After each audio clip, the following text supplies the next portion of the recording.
Okay, raise your hand if you ever heard of the Lifestyle Center of America. Is there anybody in this room that hasn't heard of them? Oh, a couple. Okay, so let me just give you a brief description. The Lifestyle Center is a large lifestyle facility on 1,750 acres in south central Oklahoma. So it's about an hour and 45 minutes south of Oklahoma City and about 2 hours north of Dallas. So that, places it for you. It started in 1996, and for 12 years, the Lifestyle Center ran residential lifestyle programs where people came and stayed for 18, 21 days. And I'm familiar with other lifestyle programs around the country, a lot of good programs. I like to think this one was like the Cadillac of lifestyle programs because the facility was beautiful. It was out in the country, far away from movie theaters, restaurants, shopping malls. I mean, the biggest thing going there were the armadillos. So that'll tell you how rural it was. And at one point, we had a very dedicated lifestyle, preventive lifestyle team of doctors, nutritionists, fitness people. And the program was incredibly comprehensive. People got extensive medical workups when they came, before they left. They had doctor visits, they had nutritionist visits, they had an auditorium, and they had lectures with the latest research in PowerPoint presentations. I mean, they were great, accurate.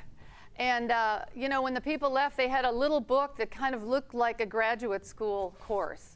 They had massage, hydrotherapy, morning worships. You want to fix this? Yeah, I do. I'm sorry. Okay. Time out. It did work. It's actually on. That's weird. I know.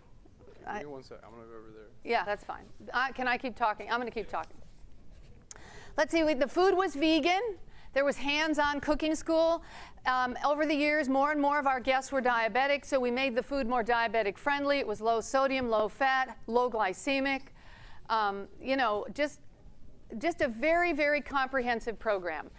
And for the most part, people got amazing results when they were there. I mean, I went to graduation after graduation. These were tear-jerkers. And, their medical condition improved. They lost weight. Their blood lipids came down. Their fasting blood sugar came down. Their fasting insulin, their CRP, the whole 9 yards. So do residential programs work? They do. And people in all these programs around the United States, when people go there, they work. They have amazing results. So this isn't really new. But what we decided to do is we decided to do follow-up with our guests at 3 months, 6 months, and a year. Guess what we found out at a year? Yeah, most of the people, not all, but most of the people were almost right back where they started. And it's pretty easy to get amazing results when you have an intervention. A lifestyle program is an intervention. You change a lot of things in a person's life. I mean, come on, it's comprehensive changes. And when you've changed their lifestyle and you're controlling everything and they do it and they don't leave, well, they're going to get great results, right? The problem is when they go home. I heard guests tell me so many times, Diana, this program is fabulous. I love the food. How am I going to do this all when I go home? And I said, God bless you, you'll figure it out. No, I wasn't cold like that. But I mean, that's the issue. And our program was expensive. It started at $5,000 and the price went up sometimes to $8,000 for 18 days.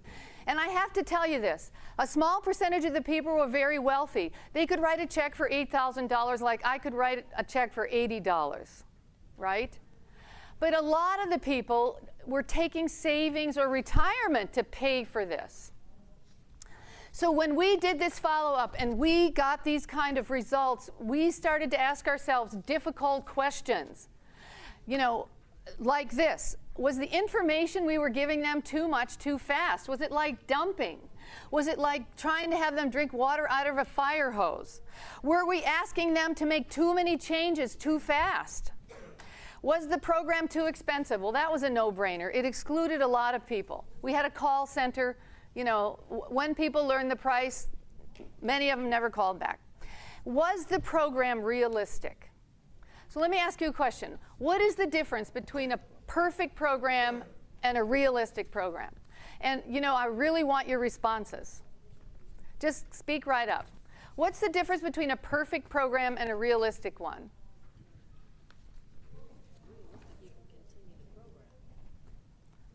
Right, she said that you're realistic, you can continue the program. Any other thoughts? Yeah. It just seems like a perfect program would be realistic. Right, and guess what? We have come to the conclusion that a perfect program is something realistic that people can do. So I want to give you an illustration, which I just realized the remote control is not up here. Do you know where? Sorry, forgot one important little prop here. Oh, here it is. Great. Okay, so we all know what this is, right? This is a remote control. This has a lot of buttons. But do you know that most people only use 3 or 4? Yeah. Now, personally, I only use 3 buttons when I use a remote. I don't really want to know what all these other buttons do. You know, in fact, I don't care. If I'm going to use this remote, I just want to know how to turn it on, change the channel, and change the volume. Well, guess what? Our 18-day program was like trying to teach everybody how to use every button on a remote control by the manual. But we consider this full plate diet book and the program that we've developed to go with it our 3-button approach. We call this our 3-button approach. So what do I mean by that? This is not an intervention. This is designed to meet people where they are, to meet people where they're at, to allow them to change when they're ready, and the price is not a barrier. Even people that have financial challenges can afford this 8-session program. So it's not designed, I want to tell you that out of the gate, it is not designed to be an intense intervention. And we designed it as an outreach for the world. We did not design it really for Adventists, though we are thrilled that Adventists pick up the full plate diet and lose weight by following it. But our target audience was the non-professional out in the world, trying to meet them where they're at. Now, you know, I found this amazing statement in my studies. It's from manuscript 116, 1902. First, the scripture is quoted, "With the pure thou wilt show thyself pure, and with the froward thou wilt show thyself froward." That is, as God meets us where we are, so we are to meet men where they are. Let us not, by refusing to meet our fellow men where they are, place ourselves outside the compass of God's love and mercy. Manuscript 116, 1902. So if we refuse to meet people where they are, we are actually placing ourselves outside of the compass of God's love and mercy. And I mean, think about it. What more perfect example of meeting the human race where they are than the incarnation of God in human fallen nature? The incarnation of Christ. That's an example of meeting the human race where they are in their need that cannot be surpassed. And I love the statement Desire of Ages where it says that Christ came and planted his tents beside the tents of men. I don't remember the page, but that always stuck with my mind. Now, we also did a switch in our focus. In the Lifestyle Center, we were focused on diabetes. When we developed the full plate diet, we broadened our focus to the biggest public health problem in America. What is that? Right, overweight and obesity. And we know now that 7 out of 10 Americans are either overweight or obese. And this epidemic is really going worldwide. And here we can stop for a minute, right? He's going to turn it up as you start talking. Oh, okay. So just, What happened? it failed. The device, you broke it. No, I broke it? Oh, no. It just broke. I didn't Okay. do that. Thank you. Huh? Okay, sorry about this. Is that better? And you know what the nice thing is? If you help people lose weight, many of their health problems resolve. And that's true for some types of type 2 diabetes. Another thing I want to tell you right out of the gate about the Full Plate Diet and the Full Plate Diet weight loss program is we did not design this for health professionals. This is purposely designed for a non-professional as a participant and as a facilitator. So when you, it would help if I turn this right side up. When you facilitate this program, you don't have to be a doctor, you don't have to be a nurse, you don't have to be a nutritionist or a dietitian. Purposely we did this. And you know, I love this statement, Steps to Christ, page 42. The Bible was not written for the scholar alone. Now, we all read the Bible. We know it was designed for scholars, right? Deep. But this is really beautiful. The Bible was not written for the scholar alone. And on the contrary, it was designed for the common people. The Bible was designed for the common people. So, you know, we tried to design this for the common person who doesn't have the knowledge that we all have. Adventists have a tremendous amount of health knowledge. Just being an Adventist, you know more than the average person on the street. Think about the person that doesn't know what you know. And this was the mindset that we kept trying to have as we put this material together. That doesn't mean we sacrificed accuracy. You know, our 18-day program, we wanted to be perfectly accurate and, you know, to the T. This hasn't sacrificed accuracy, but what we've done is not tell everybody everything we know about losing weight. Not giving all the information that we possibly can about losing weight. And aren't you glad that that's what Jesus does with us? He doesn't tell us everything about our life journey, right? At the beginning.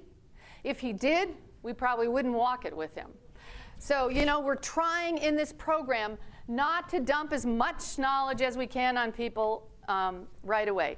The third point I want to tell you is we keep it simple. Simple as can be. One idea, the food part, natural fiber-rich foods. And it's a credible idea. It's a high-fiber diet. There's a lot of research backing this up. And 3, we wanted people to feel empowered. So when they were introduced to this, they said, oh, I could do this. And that has been a typical response to the book and to the weight loss program. Oh, I can do this.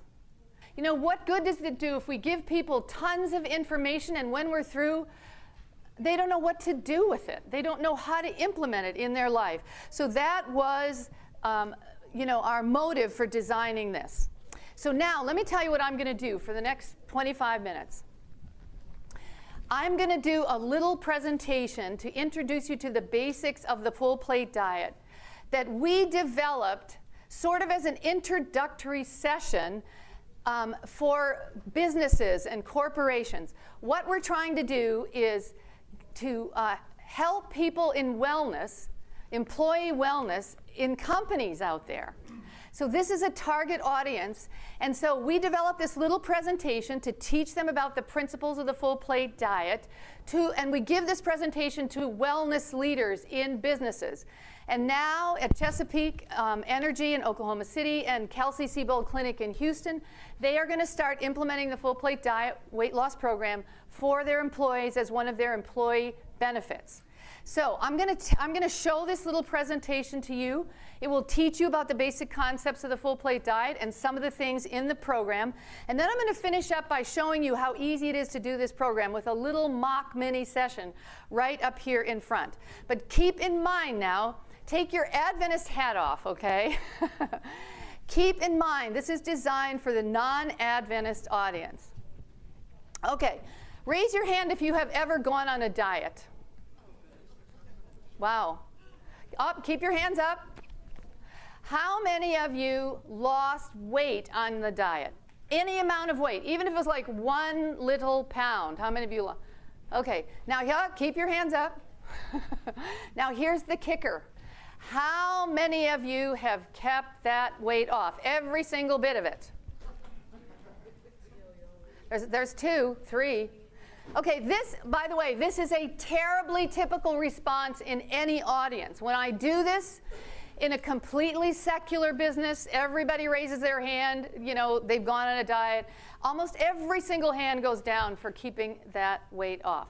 Well, you're not alone. Guess what percent of people who go on a diet, lose weight, go off the diet, eventually gain it all back?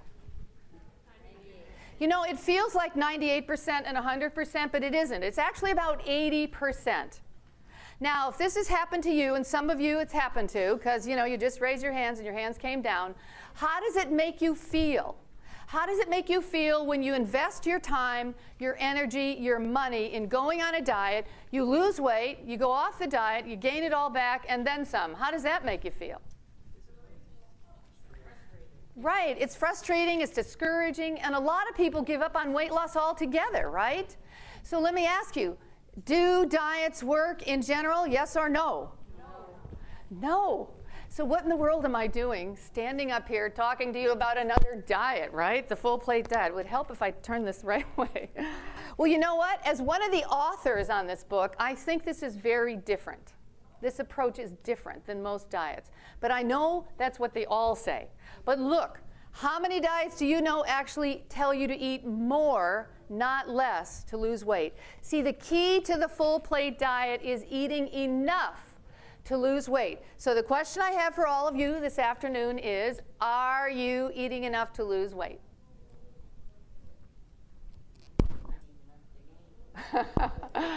Does that question seem strange?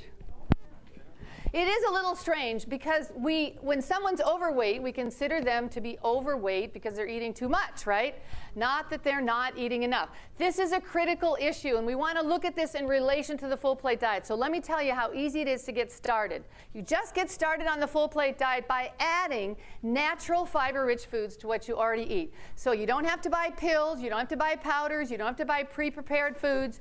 You just get started by adding natural fiber-rich foods to what you already eat. So we're not talking about decreasing portions, we're not talking about taking away your favorite food, but adding.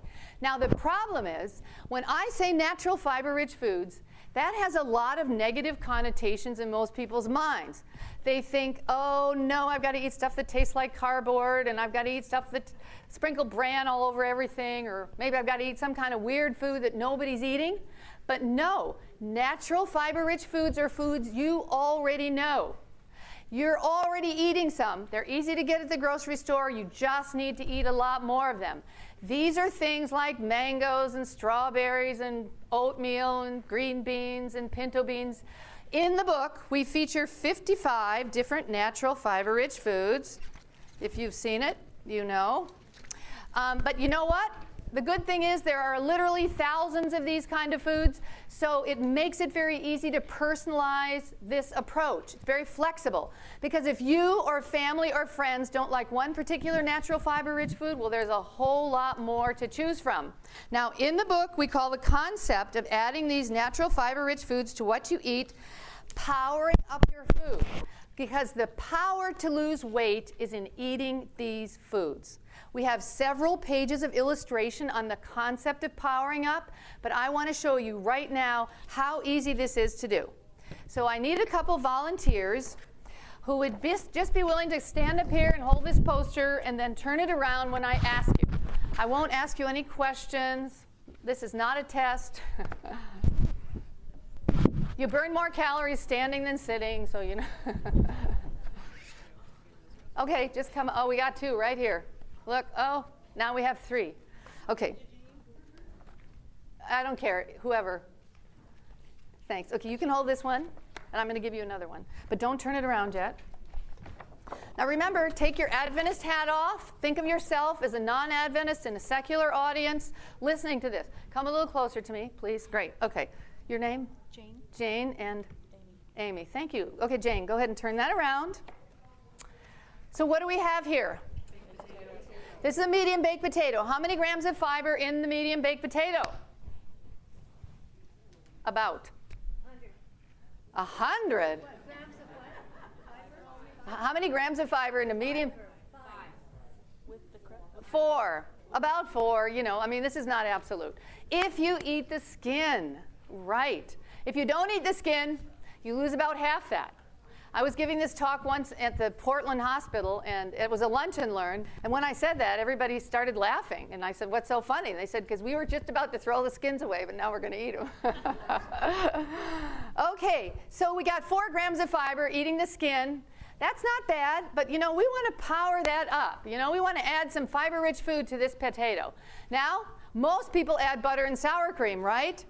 Just to give you a heads up, there is no fiber in butter or sour cream, or any dairy product for that matter. So what we're going to do is, we could leave the butter and sour cream there, but we could also leave it off and lose some fat, saturated fat we probably wouldn't mind losing. So we want to add something to the potato that gives it fiber, it gives it flavor. Come on, a baked potato by itself kind of blah tasting. So what can we put on this baked potato to power it up? And you Adventists always know this answer. Chili, right? Okay. So this is, but this is, to us, this makes great sense. You have to realize to the world, it's like, oh, I never thought of that, right? So this is a recipe on our website, fullplatediet.org. It's called Last Minute Chili because you can make it in less than 7 minutes, at the last minute. There's 12 grams of fiber in a cup. So we started at how many grams? 4. We added a cup of chili with 12. 16. We increased the fiber how many times? 4 times. That's as easy as it is to get started on the full plate diet. Now, what adds the fiber punch to the chili? It's the beans, right? Beans are the king of fiber foods in the natural fiber-rich universe. The problem is beans get a bad rap, right? 2 reasons, the gas, but there is a solution to that. And 2, beans have often been thought of as poor man's food. If people did not have the money to afford beef, they could always afford beans. But now we all know this from nutritional science, beans are one of the greatest foods that human beings could ever eat. So that's as easy as it is to get started on the full plate diet. Now, you can take this principle a step further. You can kick it up a notch, as Emerald says, by taking low fiber, no fiber foods and replacing them with fiber-rich foods. I'd like to show you how that works. Are you willing to stand here a little longer? Oh, great. Okay. Oh, this is yours. Don't turn it around yet. Let me take this one. I'll give you this one. All right. Now, before you turn that around, look, I know that none of you eat what you are about to see here. I have to have this disclaimer. But there are people in the world who eat this way. Remember, we have designed this to try to meet people where they are.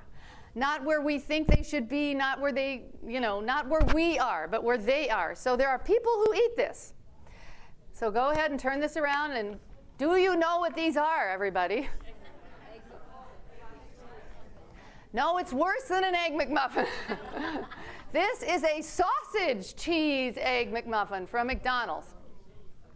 2 of these and a glass of orange juice. How many grams of fiber do you think is in this? You want to hold it up so they can see it in the back. 0.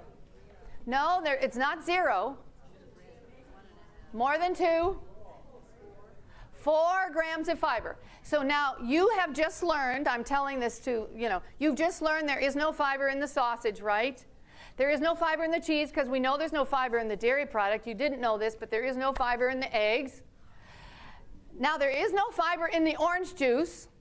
Even if you get some orange juice with those particles floating around at the bottom, I mean, that's less than half a gram in a cup. So you might as well round down to 0. You're not really getting much fiber there.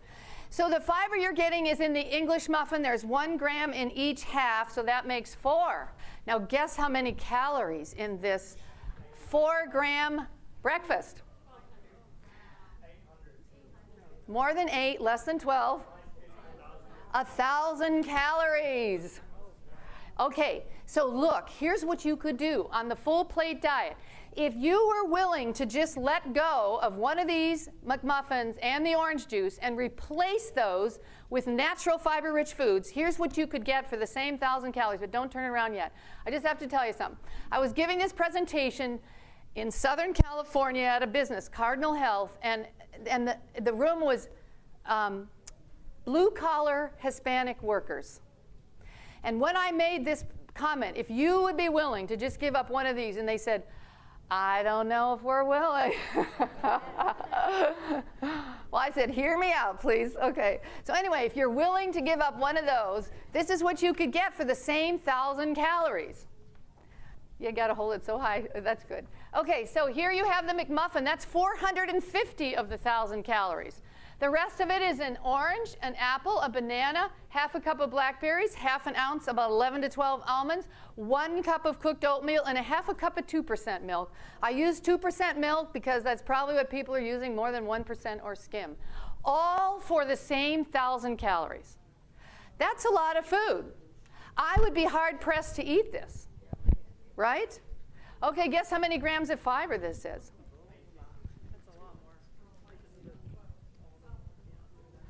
Guesses? More than 18, less than 25.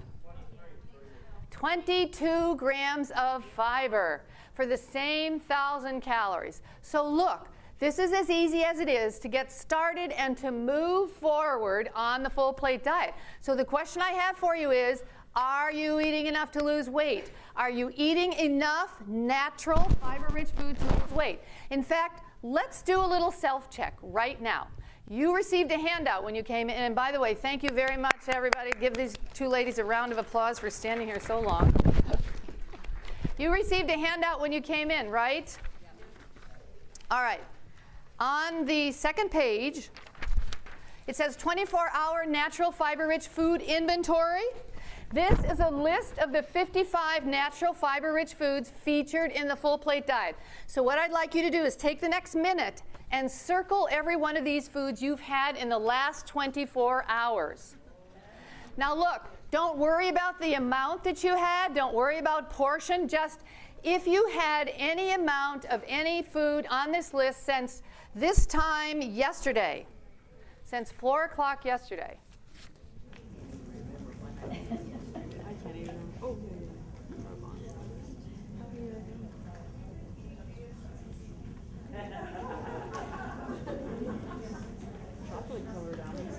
Excuse me.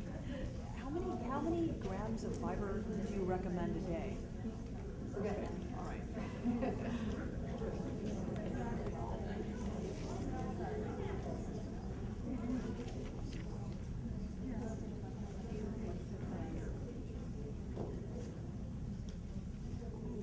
Grapes are not on this.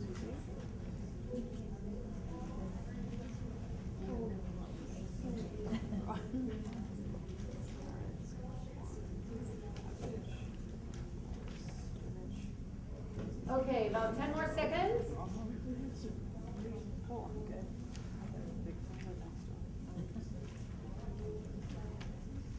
Is oats and oatmeal okay? Yeah. Okay, listen. I'm not going to ask you how many you circled or how few you circled, but the point of this exercise is these are the types of foods you want to focus on if you want to lose weight and keep it off. These are the game changers when it comes to permanent weight loss. In fact, it's really this simple. If you are not losing, it's because you're not using enough of these natural fiber-rich foods. It's really that simple. Now, personally, I'm not trying to lose weight, but I'm very interested in not gaining any weight.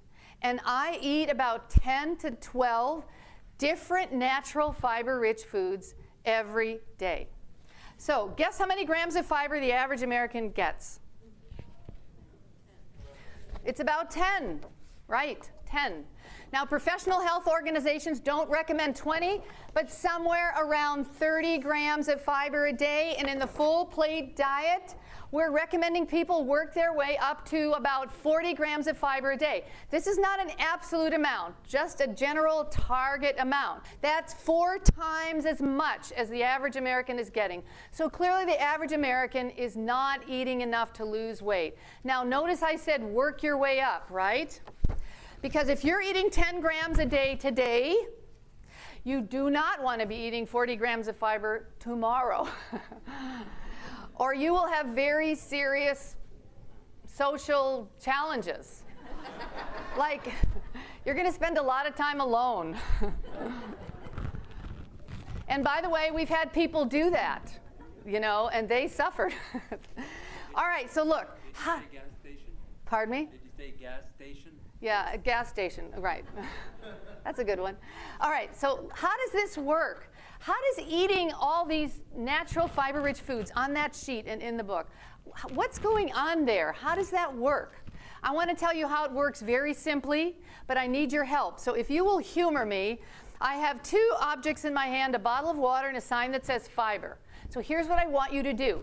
Every time I hold up one of these, I'd like you to say the name of the object out loud all together. So if I do this, bottle of water. Well, don't say bottle of water, just say water. Great. Bottle of water, too many words. This? Fiber. All right, so here we go. Natural fiber-rich foods contain a lot of water. In fact, did you know that fruits and vegetables are about 90 to 95% water? And cooked cereals like whole grains, like oatmeal and brown rice, are about 80 to 85% water. And beans are about 60 to 70% water. You're good. Okay. Fiber-rich food, as their name implies, also contain fiber. Okay, here's this next point is critical. Please don't miss this. How many calories are in water? That is not a trick question. Right. How many calories are in? Essentially none. You know, if anybody wants to talk to me about technicalities, you can afterward. But essentially none. So listen, this translates into 3 amazing benefits for you in terms of losing weight and keeping it off permanently. Number 1, because natural fiber-rich foods contain a lot of water and both of which do not have any calories, they are naturally lower calorie food. So when you eat natural fiber-rich foods, you're taking in less calories, and of course, that's going to help you lose weight. Number 2, because natural fiber-rich foods are lower calorie foods because of all the water and that they contain, you get to eat more. You get to fill your plate to lose weight. So none of the skimpy portions associated with so many diets. In fact, that's why we named the book Full Plate Diet. Good. Number 3, it's the and in the natural fiber-rich foods which fill your stomach up when you eat them. So when you eat a meal of natural fiber-rich foods, you are going to feel full and you're going to stay full longer. So none of the hunger and deprivation associated with so many diets. In fact, I like this old cliche, these are the foods that fill you up, not right. So to summarize, natural fiber-rich foods are lower calorie foods. You get to fill your plate. You're going to feel full and stay full longer. So here's the bottom line. The key to losing weight and keeping it off permanently is to eat lots of foods which are rich in both water and fiber. Good. You got it.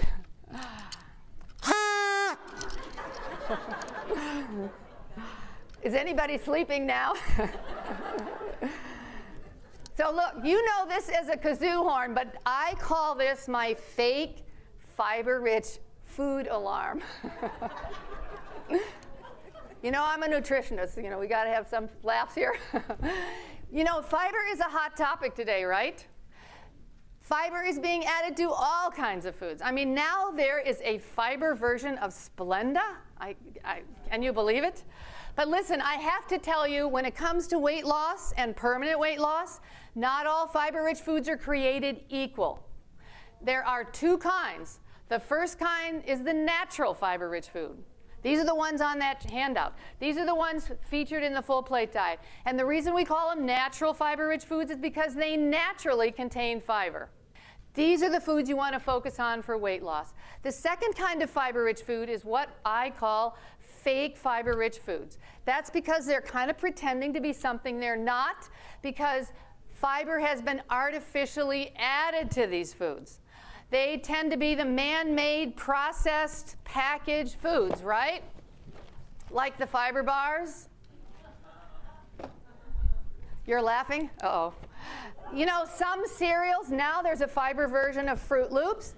You know, adding fiber to something that is not good doesn't make it good. There's breads that have fiber. There's crackers that have fiber, you know, pastas. Now, am I saying that you should never eat these fake fiber-rich foods? No, that's not what I'm saying. But here's what I am saying. If most of the 40 grams of fiber you get a day come from fake fiber-rich foods, warning, you will not lose weight. If your 40 grams of fiber comes from fiber bars and double fiber bread and fiber-enriched pasta, you are not going to lose weight. Why? No water. She got it. Most of these foods tend to be not rich in water. They tend to be more calorie dense. They also have added calories in fat and sugar. So if what permanent weight loss is your goal, most of your fiber cannot come from the fake fiber-rich foods, but the foods that are rich in both and great. Okay, hold on. I have to see where I am here. All right, how many of you think you've been getting some good information here? All right, that's good, because information is very important for weight loss. We need good information. But did you know that information by itself is not enough? Why? Right, just because you know something doesn't mean you act on it, right? Just because you have knowledge about something doesn't mean you do it. I mean, look, how many times have you gone through a buffet line, 2 or 3 times, and you knew very well it wasn't going to help you lose weight? Or, you know, you're sitting at home in the evening with family or friends, maybe you're watching TV, maybe you're just talking, and all of a sudden this bowl of ice cream just mysteriously appears in your lap, right?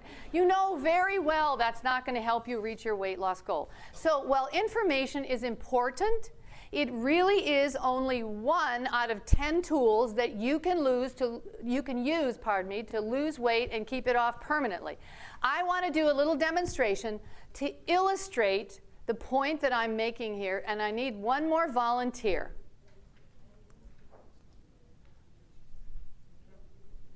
Oh, it's a man. Oh, good.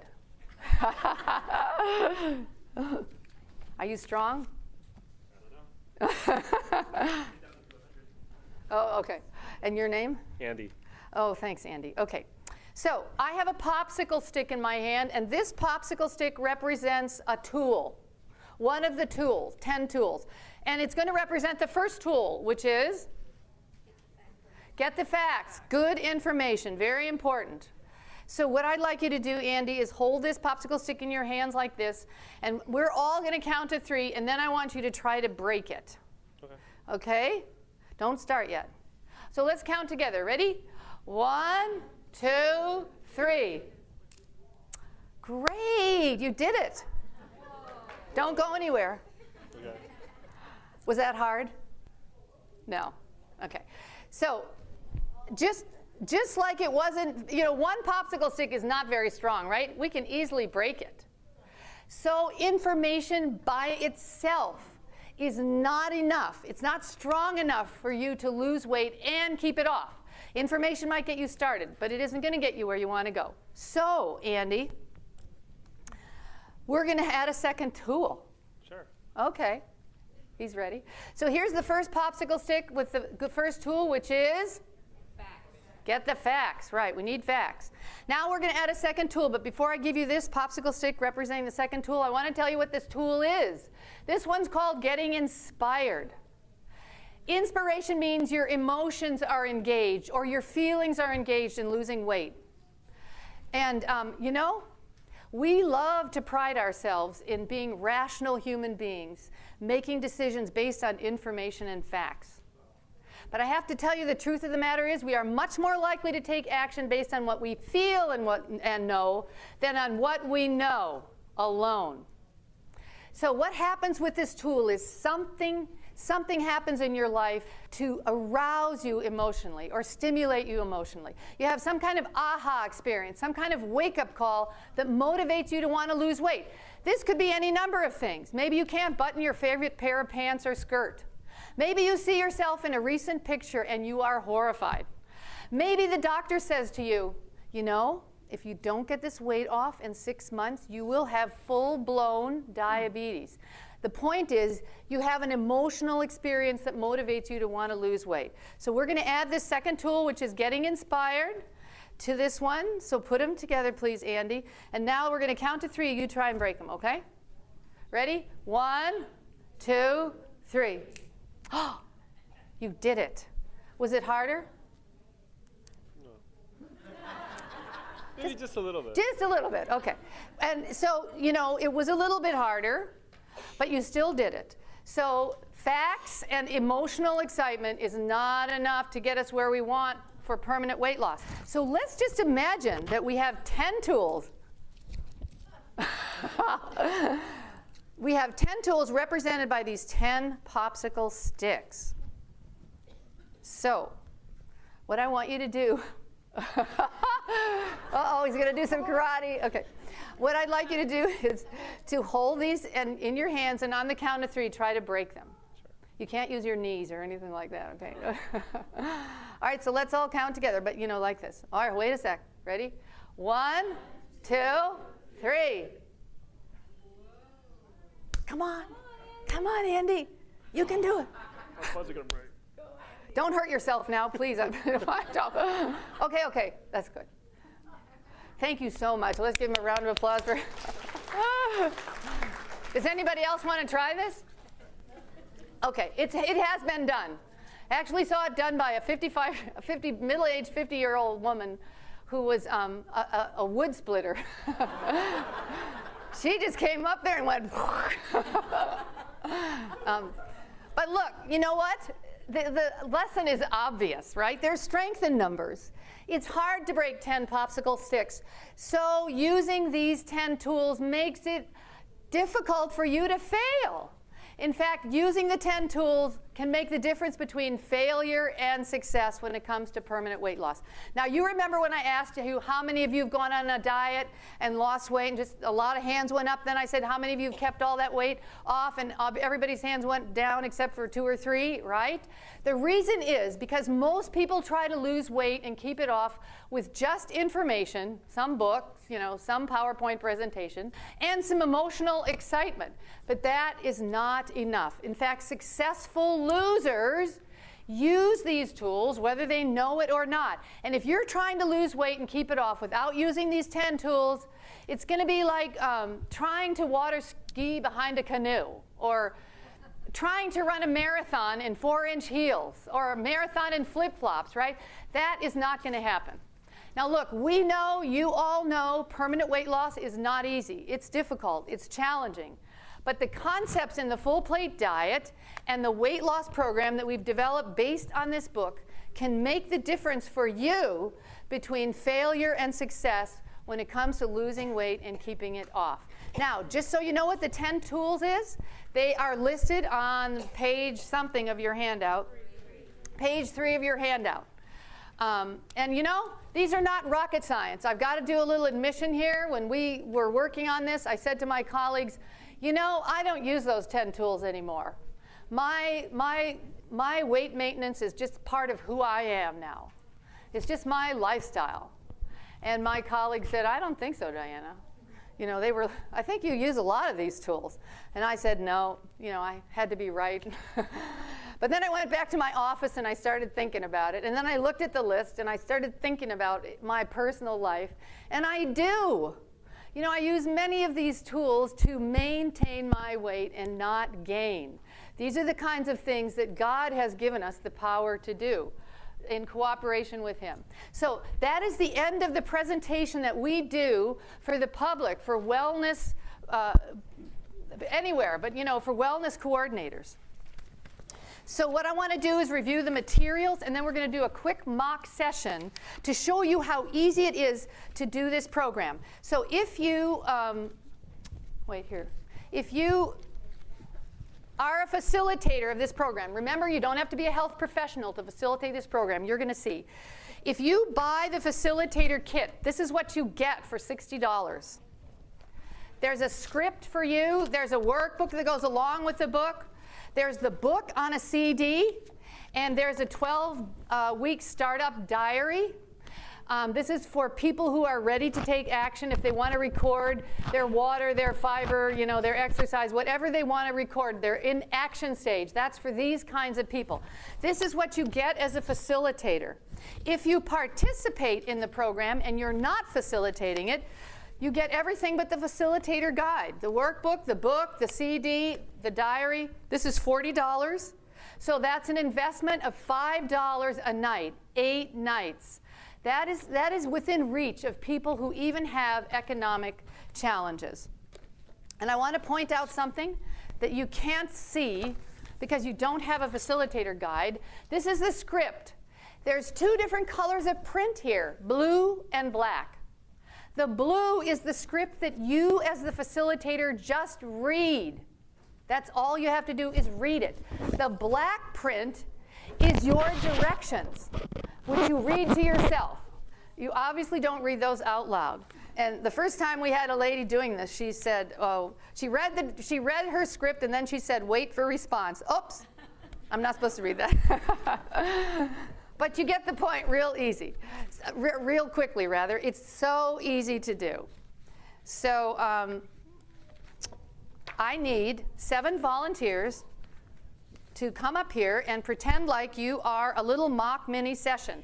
We're going to do this just for a few minutes. Don't worry, it's so easy to do. Do we have 7 kids?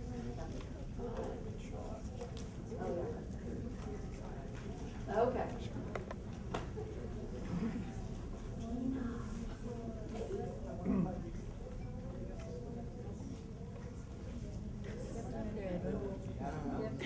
Yeah, we do. And there's, oh, look, he's come back for more punishment. Here you go. No. Great. Okay. Yes. Okay, so here's a mic, which has a special way of Okay, so first of all, I want you to notice how this group is sitting. In a circle. So in order for you to facilitate this program, you need to know how to read, you need to care about the people that are there, and you need chairs to put in a circle. That's it. And the reason that we have people sitting in a circle, why do you think that would be the way to do it? And normally they're not so close together. I mean, this could be in your living room, right? Your couch, your chairs in your living room that's kind of in a circle. Obviously the circle would be a little bit bigger, but we're constrained here. Why would you have people sit in a circle? Yeah, right. It's one of the points of this whole outreach is to build friendships.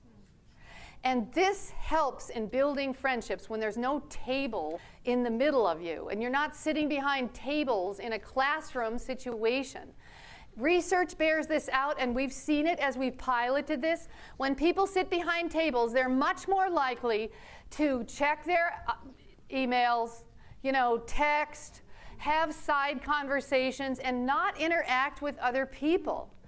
And we had a facilitator who said, oh, that's not really that important. So he ran the first session with people sitting behind tables in a classroom style.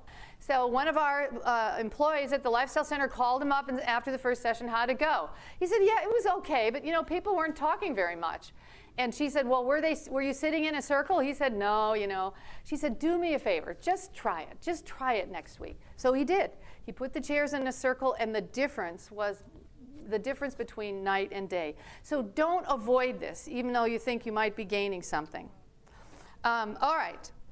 So Which one of you would like to be the facilitator? You're going to try? What's your name? Rhonda. Rhonda, okay. So Rhonda, here's a facilitator guide. And you can don't put your book and your workbook on the chair, on the floor, but leaning up against your chair. By the way, you know what people are going to say to you? Oh, I have so many books I have to juggle, and I've got my purse. And they're going to want a table. Just say, you know what you can do? Just set it down on the floor or put it, if it's in your home, you can put it on a coffee table. But don't fall, into putting a table in front of people, because it doesn't encourage sharing, and that's really critical to this program. Okay, so as the facilitator, all you have to do is read the script. And the rest of you, I would like you to pretend that you are her weight loss program. You're the group of friends that she has recruited to go through this program. So you want to listen to her, and when she asks you a question, you want to answer it and follow her instructions, okay? And when you, Rhonda, are telling people to turn here and turn there, you don't have to turn there yourself. You just read your script and let them do all the turning, exactly. Okay, so Rhonda, you're going to turn to page 25 in the facilitator guide to the section entitled Spiral Staircase of Weight Loss. And by the way, all of you in the room have the reading that they're going to do. It's in your handout. It's the back page of your handout. So Rhonda, you're going to go ahead and read. And if you don't mind using this mic so people can hear you, and then pass it around. And I'll tell you when to stop. Okay, I need someone to go stand by the light switch. Who would like to be a volunteer?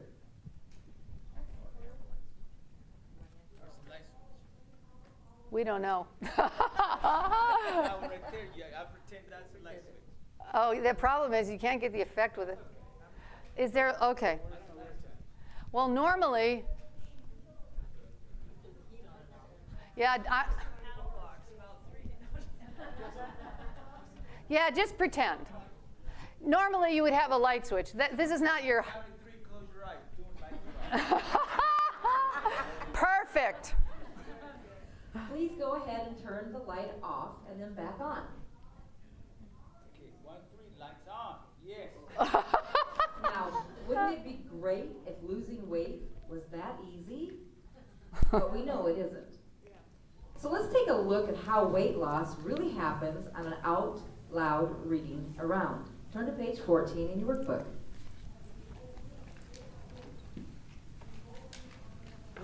My favorite. Who would like to start reading?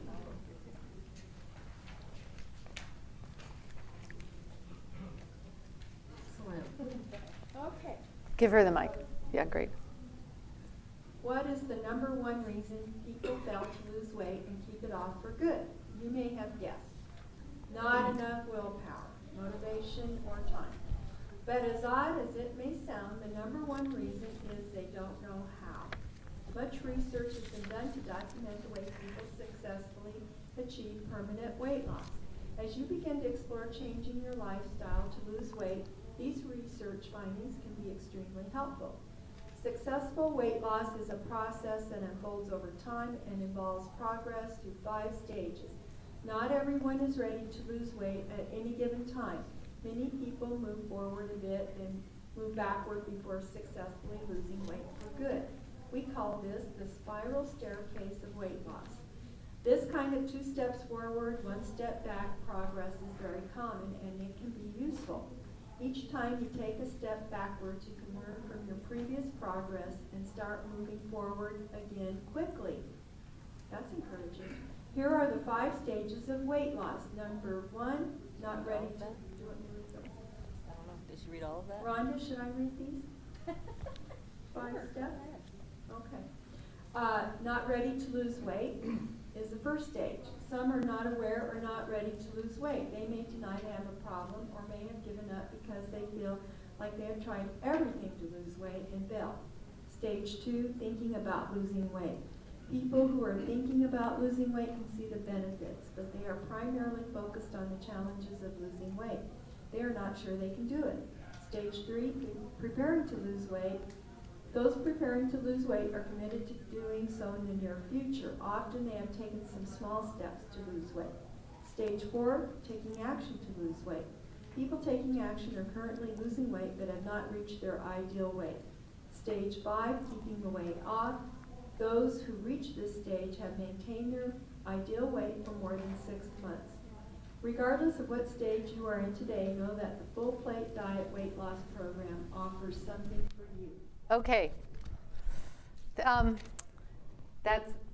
I don't need this. You've just observed how easy it is to do this program. This is really it. Now, the out loud read around, we took it from the middle of the program, but when it's first introduced, you know, the facilitator will say, start reading and quit when you want, and whoever else wants to start, you know, can read.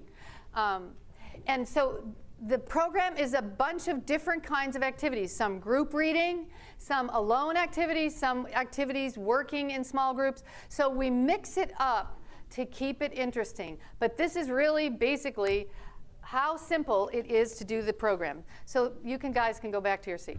Thank you very much. All right, so let me quickly cover a couple points, and then Ricky Seiler's going to come up here and give you some details on materials. Which out of these 5 stages, probably when you have people come to a program, they're going to be in every stage except for maybe the first stage. But what stage do you think is most common for people coming to a weight loss program? 3. How many say 1? How many say 2? How many say 3? How many say 4?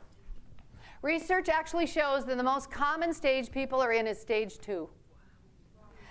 And this can be a real stumbling block for you as a facilitator, because you assume that if somebody is at a weight loss program, they are ready to lose weight, right?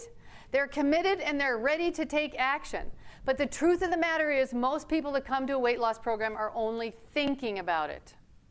They know they need to lose, but they're only thinking about it. This is part of the problem with lifestyle programs. If you have people at a lifestyle program, it's all action-oriented. Eating, exercise, do this, do that, do this. If a person has not made the commitment, they're not ready to take action. They may go through the actions, but if they have not put their will and decided, that isn't going to last, right? So if most of the people coming are only thinking about it, what should you, as a facilitator, not be requiring of the people in your program? Success, like?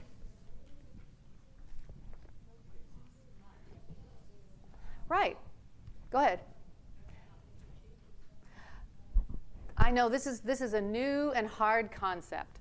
If most of the people in your program are only thinking about losing weight, they haven't made the decision, they're not ready to take action, what would you not require of them while they're going through your program? To take action. That means you're not going to have them weigh in. That means you're not going to have them track their weight. That means they could go through the whole program and not lose a pound. And did they fail? No. But they may go through the program and decide when it's done, you know, I think I want to do this now. What other actions would you not require of somebody if you knew they were just thinking about losing weight? Calorie counting. What else? Counting fiber.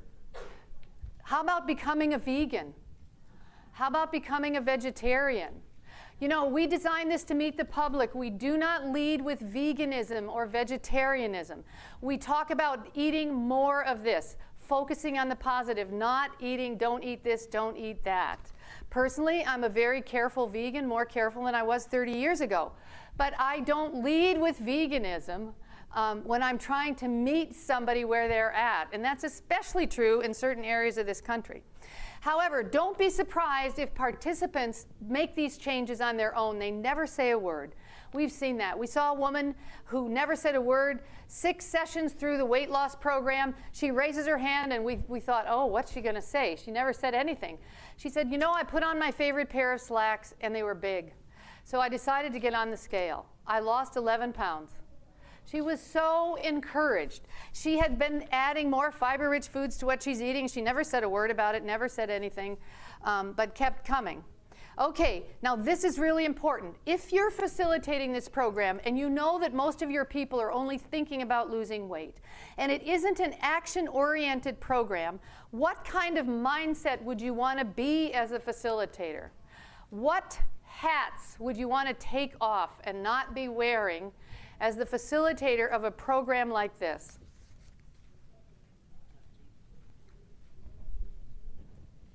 She said judging. What else? What? Diet police. You're not the weight loss police. What else? Yes. This is hard to get off. But you're going to take your expert hat off. You're not there to be an expert in weight loss. You are facilitating a program. What other hat would you take off? You already said this. What else?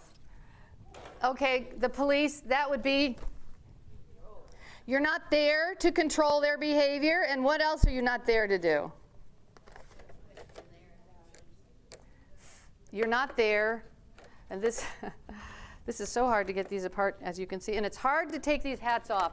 As a nutrition professional, I know. You're not there to fix it. You know, I didn't appreciate this, but I've learned to appreciate this over time, that I can facilitate a program and not be the expert providing all the answers, controlling the situation, and fixing everybody. Okay, so that's very, very critical. So let me ask you something. It's because people are in different stages that your expectations of them and yourself are different. And if you feel as a health professional that you can't take your expert hat off, your fix-it hat off, you don't have to facilitate this program. It's perfectly all right. We've had health professionals say, you know, I think this program is great, but I can't take my hat off. One was a doctor. Obviously, he can't. But he had other people in his church who loved the role of the facilitator do this program and felt very, very comfortable doing it. Now let me ask you, what is the difference between a teacher and a facilitator? This is a facilitated weight loss program. What's the difference between a teacher and a facilitator?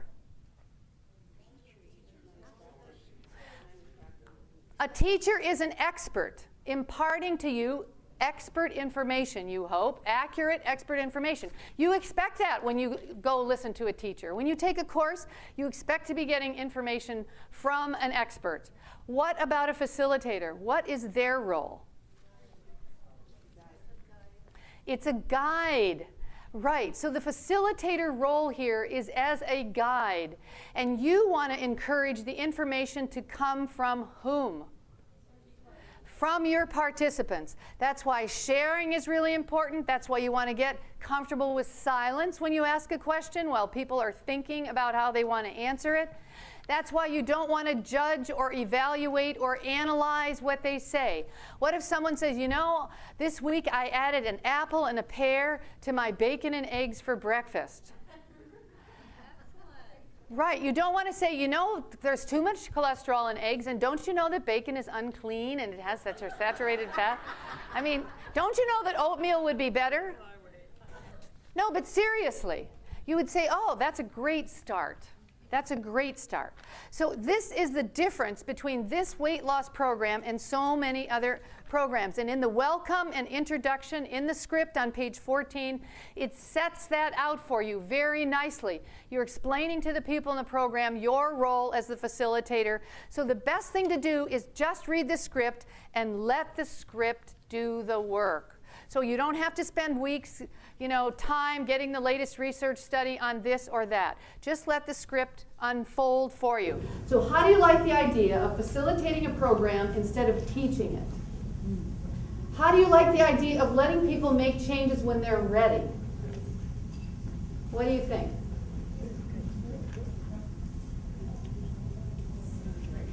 Less pressure. Less pressure? Okay, great. Yes. Ricky? But when you do the program, how many people usually go into action? Okay.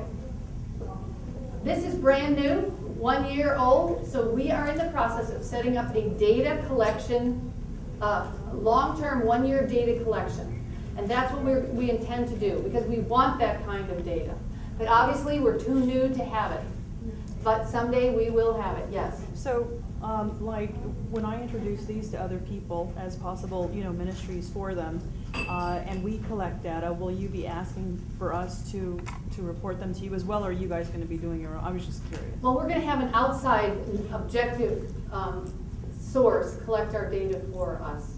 That's the best way to do it. The program is recommended 5 to 20 people, a small group, not more than 20 people. Because the sharing is really critical in it. When you get too many people, there's no time for sharing, and it hurts the dynamics. Anyway, go ahead, Ricky, he's got some details here. And there's another question. We'll take questions in just a moment, Oh, okay? here, let me show you how to, Is this- no. turn it on. So just to follow up a little bit on the outcomes, we actually did 6 pilot programs at the very beginning of when we released this program back in July. So we have quite a bit of data, but it's only 90-day data. It's not a year data, and that's what we're looking for, is a year data.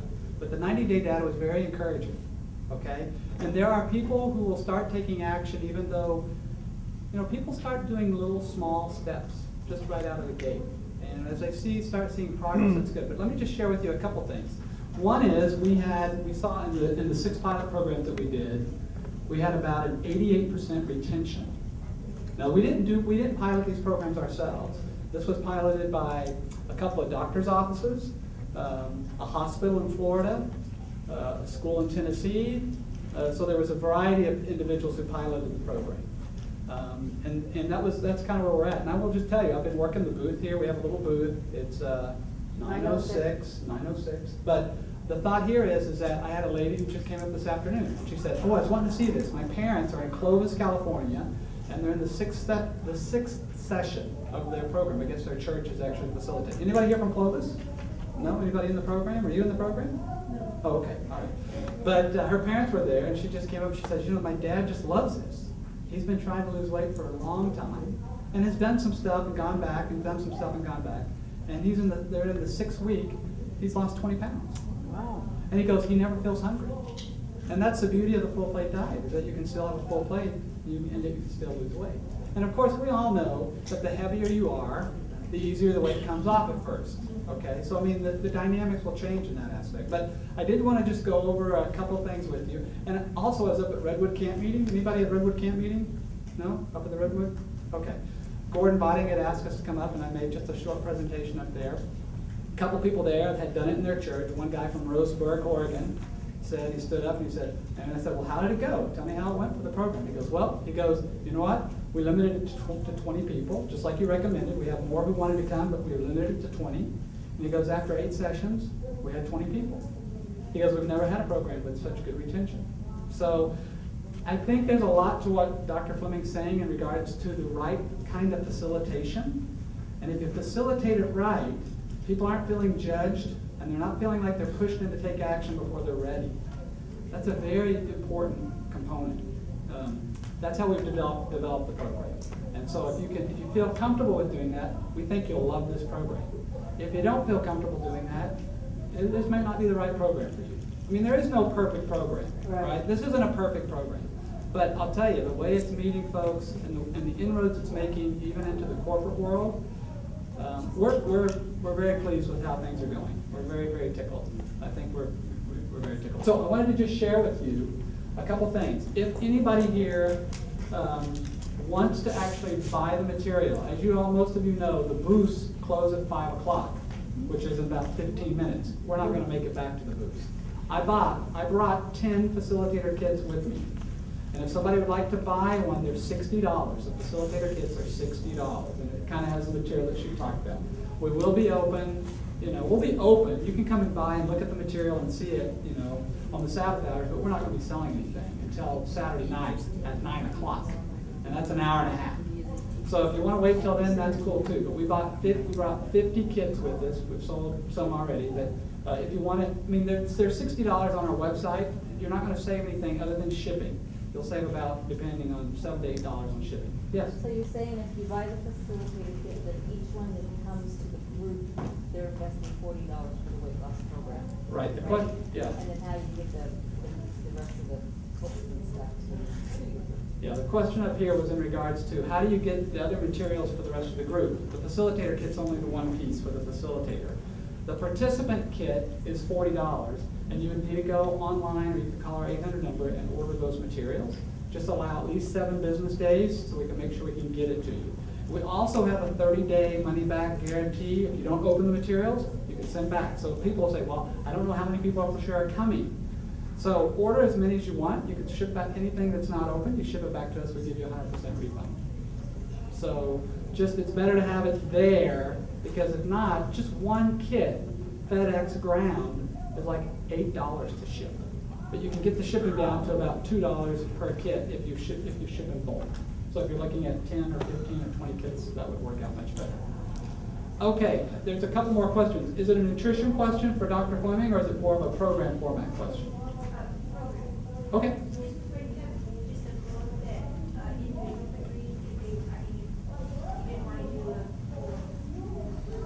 Yeah, the full plate diet book is sold separately for $10. $10. Yep.